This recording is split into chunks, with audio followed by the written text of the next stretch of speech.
Hello and welcome everyone, this is Adam from Critical Impact Gaming, and today we have an amazing Wi-Fi battle for you against the opponent by the name of Joel. So my opponent's going to start off with their Dragapult here, and I'm going to start off with my Grimmsnarl, my Norman Osborn. So obvious play is obvious. I'm going to want to set up one of my screens. I'm kind of debating which one I want to go for, but I feel like light screen is kind of the best option since I am going to be able to tank anything that they throw at me, even if it's like a Steel Wing or whatever, because I am Impish max HP and max defense. But I mean, it doesn't really matter either way because they only went for a U-turn, trying to get some pivot momentum going and switching out into their Seismitoad. So I know they're gonna try to set up their Stealth Rocks. There's nothing I could really do to prevent that. I might be able to get rid of them later on, but we'll see. So now I'm just gonna set up my my Reflect, as he doesn't end up going for a Stealth Rocks. And now I'm thinking, okay, they're probably gonna go for either a Skull to try to get a burn or Toxic to try to wither me down turn by turn. So I'm gonna go out into my thick chick Serena over here, and surprise, surprise, I actually have the Rapid Spin on this one.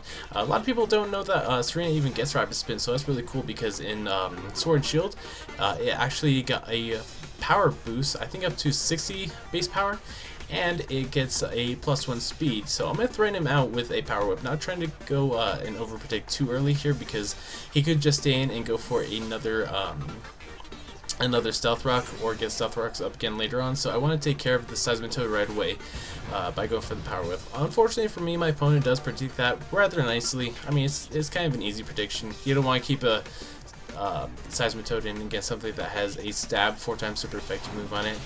And look, one of my friends is online. So I'm going to go for the Zen Headbutt. That's not really going to do much. He's going to go for the Will-O-Wisp. Luckily though, I do have the Lumberry. Now I'm kind of debating whether I want to go for another Zen Headbutt and risk missing it, or maybe even gain a flinch, but I don't want to risk that right now because I do need my Serena for later. So I'm going to go into my Chari here, and I do have the heavy duty boost item, which is a new item to this generation. What it does is it makes me immune to Stealth Rock spikes and Toxic spikes, as well as Sticky Web. In this case, it makes me just immune to Stealth Rocks though, because Charizard is already immune to those other entry hazards. My opponent's just going to take this turn to set up the Toxic Spike layer, as I think I just go for the Dynamax this turn, honestly. And in this team that I've been using the last couple of days, Charizard has been my Dynamax almost every time, with the slight exception of Serena. So my opponent's kind of taking a while here, but they do end up finally making a move and switching out into their Dragapult. That's kind of fine because I think I go for a max airstream based off of Hurricane anyway. So I mean, unfortunately it doesn't get a certain power boost like it did with the Z crystals, so it's going to be, I think, 130 base power either way from Hurricane, which is already, I think, 110 or 120. I think it got lowered to 110, didn't it? I could be wrong about that. But anyways, I'm going to do a massive amount of damage with that max airstream. My opponent will hang on there with just a sliver of HP though. It doesn't really matter because I do get this speed boost. +1 speed is very nice on Charizard. On top of that, I'm going to be finishing off the opponent's Dragapult with the Max Flare, allowing me to get up my Sun and use my Solar Power ability on the following turns. So my light screen does wear off this turn. Doesn't really matter, they didn't really go for any attacks, honestly. So I don't want to say that having the light screen and Reflect up was a waste of turns, but it really didn't help me in this specific scenario. So they're just going to go to their own Grimmsnarl. I'm thinking, okay, they're probably going to set up Reflect, and they might be able to take one Max Flare from this, but they actually end up going for a Thunder Wave, trying to cripple me. It doesn't work out too well because I'm still able to take out their Grimmsnarl. I'm not sure if that critical hit mattered or not. Probably not, since I do have Sun up with the Solar Power boost and its stab, and was at 140 base power. So yeah, I don't think that critical hit even mattered. They're just going to go ahead and go into the Mimikyu as my Dynamax does finally wear off. I think they go straight for the attack, and I'm just going to go for a Solar Beam because it's my only 100% accurate move right now, and it won't take a turn to charge up since I do have the Sun up already. And I guess they're just banking on me getting paralyzed to try to take me out with a max, what's a max ghost type move, like Phantasm, something like that? I don't know, let's see here. So big boy Mimikyu is gonna go up. I'm slower than him because I am paralyzed. Max Phantasm, okay. Yeah, so just so you guys know, having that +1 from the max airstream is kind of negated by the paralysis because I believe it still halves my attack. But either way, I know I'm going to die this turn, so I'm just going to go for the max flare. He's going to go for the max knuckle because it will take me out at such a low range, and he's going to be able to get the +1. I'm really not sure what move he has that would be fighting on a Mimikyu. Maybe Brick Break? Does Mimikyu get Brick Break? I don't know, I could be wrong. So this thing is a little bit threatening now. It still has its disguise up, and it's a +1 in physical attack. So I'm going to go into something that I know can definitely outspeed it, which would be my Galarian Hihi Daruma, or Darmanitan. And I'm just going to go for the U-turn to just break the disguise. And that works out perfect for me. Even if they had the Shadow Sneak, they won't be able to use it right now because it would just be another Max Phantasm. And so I'm going to switch back out, and let's see what do I pick. Can't remember here. I think I might go into my Bloodshed. Yeah, it looks like I'm kind of deciding. Oh, no, looks like I go into my Seismitoad, my Fat Stoner. You know, I think my Seismitoad in the last game was Fat Greninja or Buff Greninja, something like that. Maybe I should change it back to that. But either way, he's going to go for the Max Knuckle there, so I can't do too much even at +1. It's probably based off a really weak fighting move, but I think it's like base 90 power for the Max Knuckle anyway. So it doesn't really matter too much to me. I am able to break that disguise with that U-turn, so that means I can go ahead and try to get some Scald Burns off and do some damage at the same time. I know I should be able to take at least one more attack. Even though he's at +2, I feel like I should be able to take one because, as you can see, I am max HP in defense.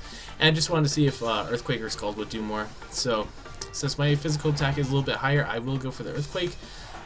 But I am taken out by that Play Rough, which is rather unfortunate. And there are also Life Orbs, so that kind of sucks for me.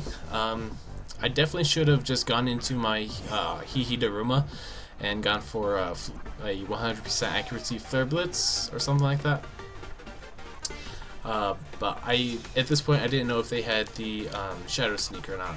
So I'm really not trying to play around with a +2 Shadow Sneak because I think it could be really dangerous. And so right here I am just going to set up the Reflect, trying to be a little bit more conservative with my survivability resources. I know I'm going to go down to a Play Rough, and I'll definitely be outsped because I have no speed investment anyway, so there's no point in going for a Foul Play. At this point, I'm debating whether I want to go back into my Hihi Daruma or if I want to go into my Bloodshed. I do end up going into Bloodshed because I still don't know if they have Shadow Sneak or not, and even if they do, I should be able to take one since I am still in the Shield form right here. And so I decided to go for a Shadow Ball instead of my own Shadow Sneak. And it turns out that they actually have the Swords Dance, so that confirms right there that they do not have their own Shadow Sneak. Which is perfect for me because the fact that they're trying to be a little bit greedy means that I can go for the Shadow Ball on my own and take out his Mimikyu. So that's definitely the biggest threat on my opponent's team out of the way. So now that both of us are down to our last three, I definitely feel like I'm in a winning position because I have a lot more offense as where they have only some slight defense in the form of Seismitoad and the Galarian Weezing, and we don't really know what the last Pokemon is at this point, or at least you guys don't, I do. But I'm going to go for the King's Shield, predicting an Earthquake, and I feel like I should be able to take one Earthquake while in Shield form and then fire off a Shadow Ball. But they actually go for the Mud Shot. I believe that's the move that actually lowers my speed, if I'm not mistaken there. But that's fine because that's not really do much to me anyway, especially in Shield form. So that does like not even 25%. And that's going to actually activate my weakness policy. So now I'm at +2 attack and +2 special attack. So I'm definitely in the mood for a little bit of a sweep here. Let's get it on. I'm going to go for a little bit of a Shadow Ball right here, and that'll easily take out my opponent's Seismitoad. No problem there. All he has left is his Galarian Weezing and one more. So he's going to send out his Weezing, not entirely sure why, seeing as how it's pretty obvious that I should have a Steel move. If not, then my Shadow Ball will still probably take him out. And right here, unfortunately for me, my opponent is going to go for the Haze, eliminating my stat boost in the physical attack and special attack. But it's okay, I should still be able to take him out with that Flash Cannon, which I am. And he has one more Pokemon, and it's going to be revealed to be a Hydreigon. So this thing is kind of scary right now because a Fire Blast takes out the rest of my team. So I don't know if I said earlier or not, but my Hihi Daruma is Choice Scarfs, but it's Jolly. So if he's timid, Choice Scarf, then he outspeeds me and I lose to 3 Fire Blasts. But if he's modest in Choice Scarf, then I can outspeed him and win. So this is getting pretty down to the wire. Hihi Daruma, don't let me down, or at least let the Hydreigon miss a Fire Blast. Either one of those would be fantastic. So I'm going to go for the superpower, and I want to mess around with the Icicle's Crash's accuracy, and I do take out his Hydreigon. So that's a very close game. Good game to my opponent there. I hope you guys liked. If you did like it, make sure to like, comment, and subscribe, and have a nice day, everyone. Bye.